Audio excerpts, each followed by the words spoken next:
back to Charlie's Train Journeys. Firstly, I want to start by saying thank you so much for the engagement that I had on my layout video for this year. Thank you to all the new subscribers that have joined me on the channel. And yeah, today's video is going to be about talking you through how I plan and deliver a Heritage Railway Gala on my layout. So I'm going to be taking you through the decision on the theme and why it's appropriate for the time that the layout's been out for.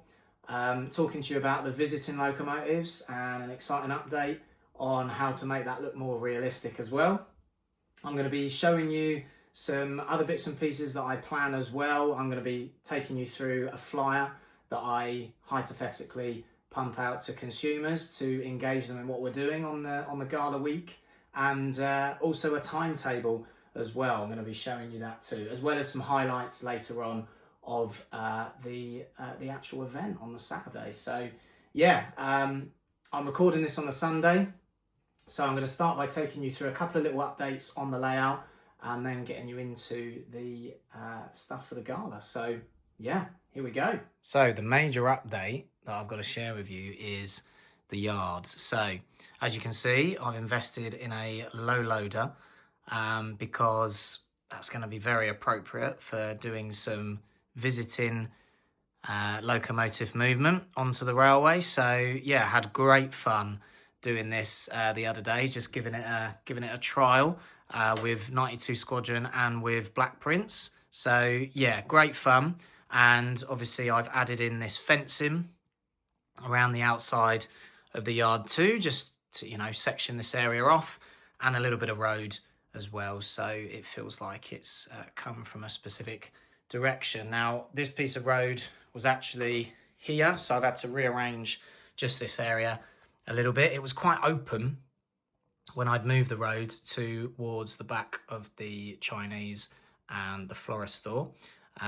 So I've added a few cars in there, and I've got my person with a tripod ready to shoot some videos. There's always a guy with a tripod, isn't there? So yeah, and then the wedding has pretty much stayed the same. So yeah, that's pretty much it for updates around the layout. So I don't think there's anything over there. That's all. Oh, actually, no, there is. Here we go. The playground is now in the back of the Old Bell pub. I knew there was something I was missing. So yeah, that's it for the updates. That's definitely it. But yeah, some exciting stuff about the low loader. So the first thing to think about when planning a gala for me is what theme? What theme is going to be a good one to start with, particularly for the first gala? You know, there's a few variables that I've got to think about. So number one, what home fleet locos have I already got that can kind of fit nicely within a particular gala? So for me, the mixed traffic gala would be an appropriate one because I've already got 3 standard locos. I've got a Black 5 already. And then I've got a GWR Pannier and a Manor class. So already I've got 5 locos that I can start with in terms of my home fleet. And obviously, look, my home fleet, you know, I've got 2 locos that are not actually preserved in real life, 3, another one over there, the standard 5.4, and obviously the Manor. So all of my locos that I start with, they're not preserved in real life, but the reason why they're locos that I use is because they're my preserved locos for my railway. So they're completely unique to anyone else's heritage rail, which makes it nice when you've got visiting locos that come, because you can then hypothetically think, well, they've come from that specific railway, i.e., you know, North Norfolk or Bressingham or, you know, East Lancashire. So it's you know, that's why I, you know, start with my home fleet as it is. So yeah, mixed traffic gala was the one that I went for, and it's a good first one to go for because you can leave yourself quite open to what you want, because most trains, apart from the really heavy express passenger locos, have done a mixture of sort of freight and passenger over the years.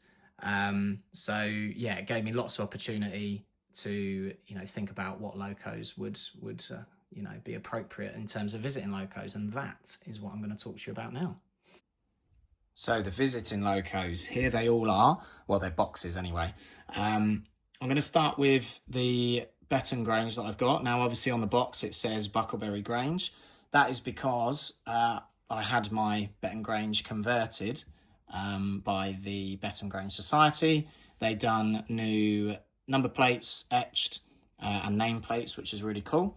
And yeah, that was my contribution to the new tender that is, I believe, nearly finished in terms of being completed. So yeah, really happy with that purchase. Obviously, a new build loco as well in real life. So yeah, really happy with that one. So that was a kind of a guarantee, and obviously, of course, lovely to get another Great Western in. Going to move over to the 9.4 XX class. Now, obviously, I've already got one as in my preserved fleet, but I obviously, wanted to add another one to the mix because I can do some double headers. They're obviously geared in exactly the same way because they're produced by the same company, Bachmann. So, yeah, that made it really easy to, kind of do some double headers as well, which I've planned for in my timetable. But just a little bit more on the 9.4 XX class. Obviously, naturally mixed traffic designs, mainly freight and shunting, but actually this particular model 9466 has been specifically well documented for passenger duties out of Worcester Depot for 9 years, starting in 1952. So again, I factored that into the timetable, and I've actually rotated it in for a passenger service on its own. So yeah, these are the little things you've got to think about. Moving on to the left-hand side now, as you can see, we've got Battle of Britain, we've got 92 Squadron, one of my favourite trains of all time, and designs as well. Oliver Billard really nailed it with this one. But yeah, 92 Squadron, obviously the class itself, very express passenger designed, but also did a lot of fast freight. Their main express passengers, particularly the Golden Arrow, they were very, very consistent. I don't believe this particular locomotive actually pulled that service. So again, opportunity in my Gala to do something that hasn't been done before, but is realistic. So, that's going to draw the crowds, or the hypothetical crowds. But another member of the class, actually, 34084, 253 Squadron, derailed on heavy freight duty at Hither Green in 1960. So I've actually not rotated this into a heavy freight duty. I've kept it solely on passenger expresses. So yeah, again, just a little bit of background knowledge to just make it that little bit more realistic, just to think about. So yeah, no freight for that one. And finally, the big one, the crowd puller, 9F Black Prince. But actually, specifically this train spent much of its short BR life hauling heavy iron ore trains from Bidston Dock to Shotton Steelworks. But in 1982, during its preservation era, it broke a record of the heaviest load pulled by one steam train in Britain, and that was 2,198 tonnes. Now, I've tried to break my own personal record this year on my new layout, and I actually managed it with this train. How very appropriate. I think I did 1,016.5. I'll add a link in the description for that short video. But yes, the 9F in general, used for passenger trains as well during summer holiday specials, reportedly exceeding over 90 miles an hour. So, and they were perfect for express passengers like the Pines Express, because especially on the Somerset and Dorset joint railway, because that 1 in 50 gradient, they needed a high tractive effort to pull that load. So yeah, very appropriate. So I've taken the opportunity, particularly for these to invest in some new headboards. So I've got the Golden Arrow stuff for 92 Squadron, as I'm sure you had a sneak peek in the previous shot. And for Black Prince, I've obviously got the Pines Express. So yeah, very, very excited to see those in action. All right, so we've got our home fleet, we've got our visiting locos. The next thing to think about is, how do we advertise this to consumers? How do we get people to see, look what we're doing, and what kind of events are we also going to be putting on? Obviously, we know the Steam Gala's happening, but what other things are going to be going on as well specifically? And, we've been on a bit of a historical kind of marathon, which we can consider when matching all of these things up and aligning the timetable as well. So And you can have a bit of fun with this. I've created a information poster. So Queensbury Heritage Railway, here are visiting locos. And these pictures I took, I could have used real life ones, but I thought, no, I'll use the ones that I've taken from previous layouts that I've done. And yeah, luckily I had a picture of all of them. So yeah, so there's our visiting locos. There's obviously the title, mixed traffic steam gala, up to 10 locomotives in steam. Intensive timetable, lots of visiting locos, and we're going to have some special services planned as well. So obviously, look, I do work full time, so I have to consider the timings and stuff that I am able to do these Heritage Railway things on my layout. So yeah, Thursday I was free, so I did an enthusiast evening between a set time. So what I planned, and sometimes you see these kind of things on Heritage Railways, but particularly before a gala, what you would see is the railway testing out their goods trains. That is something that would happen sort of during the week before the build up to the gala to make sure everything's working properly, and it looks good as well, because ultimately that's what the consumers will be looking for. So, and then we got Friday. I thought this would be a good opportunity to get the Pines Express headboard on Black Prince, do a gastro pub dining service, which the Great Central Railway do very well, I must recommend. So yeah, do that on the Friday evening, and then of course the big one, the Saturday. So what I'd planned for was having 10 locomotives that would run at some point in some way, have a mixture of different services, have some regular and some special passenger services like the Golden Arrow tribute service, and obviously some goods trains as well. And as you can see here, we've got some double-headed panniers and standards as well. So yeah, that is my information flyer.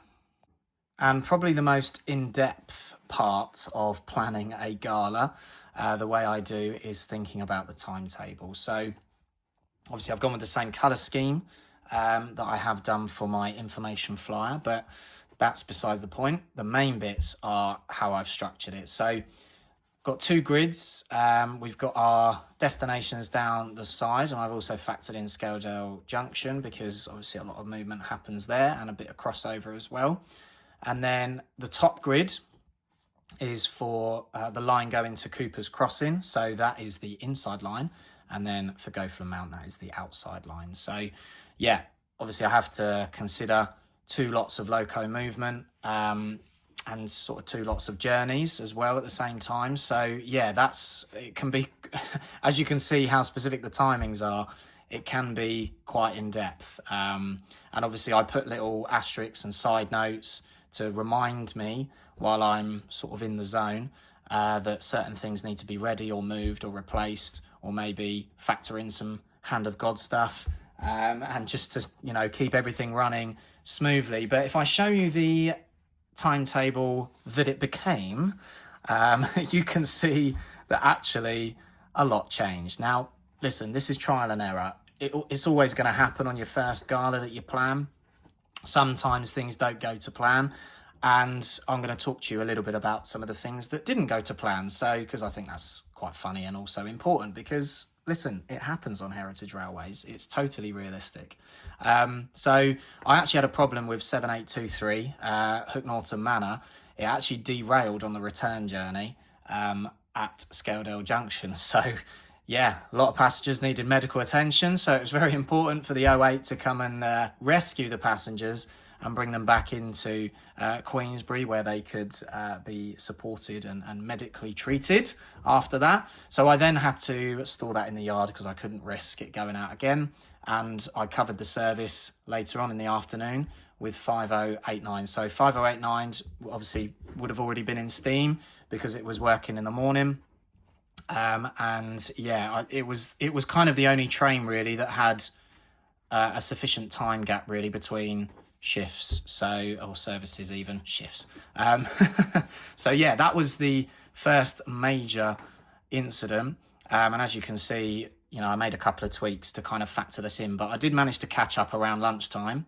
I decided to keep the 92 Squadron on the Pullman services because, you know, obviously the golden arrow stuff, it was totally appropriate to do that. So I then had to swap these things around to ensure that the same train wasn't doing 2 services in a row, which, listen, that normally happens on heritage railways, but on big gala days, usually each locomotive gets a little bit of a gap, a bit of a breather, just to make sure, you know, the crew are happy, and it's, you know, might need a little test on something.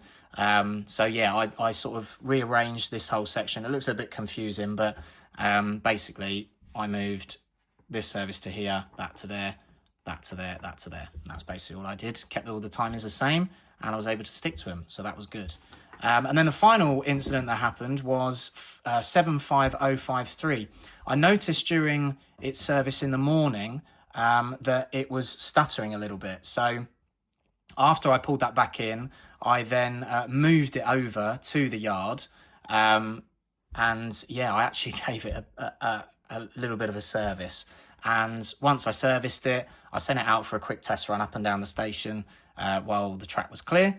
And yeah, it seemed to be working fine. So I delayed it for this one here, and yeah, everything was all running smoothly. So yeah, as you can see, like I said, it's trial and error. It's always a little bit of fun just trying to stick to the timings, but it is very mentally exhausting, that's for sure. But it's also good fun when things go right or something happens and you resolve the situation, and you know, you catch yourself up and everything goes okay later on. So yeah, always good fun. And now I'm going to show you some highlights, so enjoy.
Bye.